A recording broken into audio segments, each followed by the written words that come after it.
बारी भोलेनाथ और किसान की कथा। एक बार भगवान शिव कैलाश पर्वत पर मां पार्वती के साथ ध्यान मग्न थे। उसी समय एक गरीब किसान भगवान शिव की पूजा करने आया। किसान ने शिवलिंग पर जल चढ़ाते हुए कहा, हे भोलेनाथ, मेरी फसल खराब हो गई है। परिवार चलाने के लिए बहुत मुश्किल हो रही है। कृपा करके मेरी मदद करें। भोलेनाथ ने किसान की भक्ति से प्रसन्न होकर उसे दर्शन दिए और कहा, वत्स, मैं तुम्हारी सहायता करूंगा। तुम्हें जो चाहिए मांग लो। किसान ने विनम्रता से कहा, हे महादेव, मुझे केवल इतना आशीर्वाद दें कि मेरी मेहनत का फल मुझे हमेशा मिलता रहे।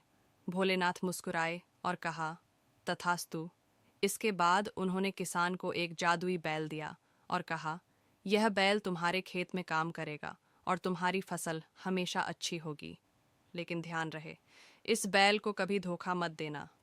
किसान ने बैल को लेकर मेहनत से काम किया। बैल की मदद से उसकी फसलें लहलहाने लगीं और वह समृद्ध हो गया।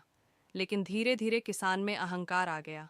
उसने सोचा, अब तो मेरे पास इतना धन है, मुझे बैल की ज़रूरत नहीं। इसे बेचकर और धन कमा लूं। किसान ने बैल को बेचने की कोशिश की। जैसे ही उसने बैल को बाजार ले जाने की कोशिश की, बैल ने चलने से मना कर दिया। किसान ने उसे ज़बरदस्ती हाँकने की कोशिश की, लेकिन बैल अचानक गायब हो गया।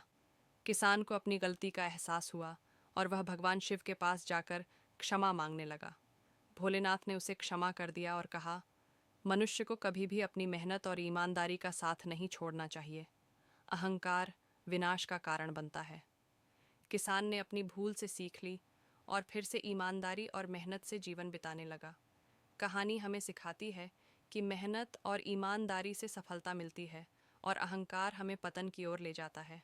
भोलेनाथ सच्चे मन से की गई भक्ति और ईमानदारी से किए गए कार्यों का फल जरूर देते हैं। भोलेनाथ के लिए एक लाइक तो बनता है। मेरे चैनल को सब्सक्राइब करें।